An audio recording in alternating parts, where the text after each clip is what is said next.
Hello, friends. Do you notice something different? That's right. I am not in my teacher closet today, but I am on my porch, and I just got back from taking a walk in the rain, and it was really fun. It was kind of fun to have the rain pour on my hair. It's just sprinkling right now, but you'll notice that the clouds are kind of dark, and I don't know if you can hear it. You can hear it raining. So I thought today that we would talk about the water cycle because it's raining, and I didn't know if you knew why it rains. So this book is by Caroline Hutchinson, and it's got all kinds of things at the beginning. If our book, the first thing it says, read the title of the book aloud. What do you think this book is about? So here's the title page, The Water Cycle. I've already kind of given you a hint, haven't I? It might have something to do with rain. So let's just get right into it. Here's the first pictures. All plants and animals need water. People need water to live too. The water cycle helps living things get the water they need. So there's a giraffe drinking water in the desert or in the Sahara. And here are some plants being really watered upon. Let's read about how the water cycle works. The water cycle is the pattern in nature. So a pattern is something that happens on a regular basis. And look, here's our picture. This is the water cycle, evaporation, and then we'll learn all kinds of words. It goes up, the water goes up into the clouds, and it comes down as rain, and then we see a puddle and it goes up. Can't wait to read some more. Rain is water. The water cycle moves water from the clouds to the ground. So from the clouds to the ground, that's how the water moves. The puddles you see after the rain are water too. The water cycle moves water from the puddles back up to the clouds. So it goes from the rain, from the clouds to the puddle, and then evaporates again. Wow. Look at the clouds. Can you see them out there? They're just kind of gray. The clouds are tiny drops of water.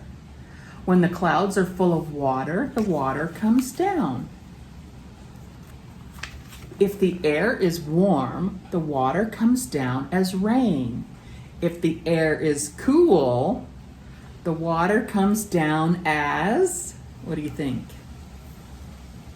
Snow.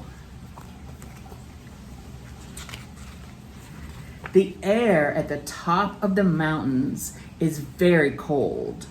The water falls from the clouds as snow and ice. So even if it's warm down here, still, since the top of the mountain is up high by the clouds, it still can get snow and ice. Some snow and ice stay on the mountains.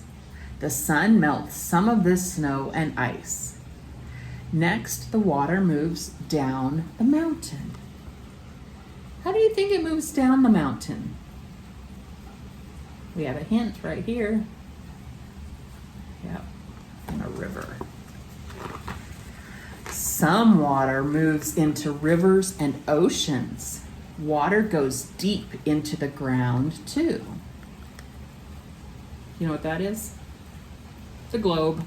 The earth is where we live. The oceans cover most of the earth. That's why if you ever see a picture, besides this one, but like a picture from space, our planet looks blue because of the water. When the sun warms the water in the oceans, then the sun warms the water in the oceans and rivers. Wonder what happens after that. Ooh. When the water gets very warm, it changes. The water goes up into the air. You can't see this water. As the water goes up, it cools. The water becomes tiny droplets. Then you can see the clouds. So it goes up where we can't see it, and then it combines all together and cools down into drops, and that's what the clouds are. Ooh, do you see how the clouds are kind of changing? I don't know if you can see that. But let me get out of the way. There, that's a good shot. When the clouds are full of water, the water comes down again. The water can fall as rain, snow, or ice. Have you seen this? Hail, and it's little ice balls, sometimes it's big ice balls. That's, when I was a kid, we would put on, and it was hailing where I lived, we would put on like hats and coats and go out, and we'd get bombed with the hail. It was kind of fun, I have to admit. The water falls to the ground. Some water goes deep into the ground. Water can stay on the mountains or move into rivers and oceans. Water is very movable. It moves a lot, doesn't it? When the sun warms the water, it will change. What happens next in the water cycle? So when the sun warms it, what happens? It evaporates. All right. It says here, let's talk about. Here are my questions. When does water come down from the clouds as rain? Do you remember? When the clouds get full and they're kind of warm. They're full and it's warm, and that's when it rains. When does water stay on top of the mountain? When it comes down and it's cold and it comes down as snow and it hasn't melted yet. What do you think happens to rivers and streams after a heavy rain? Let's think about that. If you had a cup, pretend this is my cup, and it was just filled with a little water, and I poured like rain into my cup, and it might overflow. That's how sometimes we get floods. Floods are when rivers or creeks or ponds overflow because they're so full and the ground is so wet it can't take the water anymore.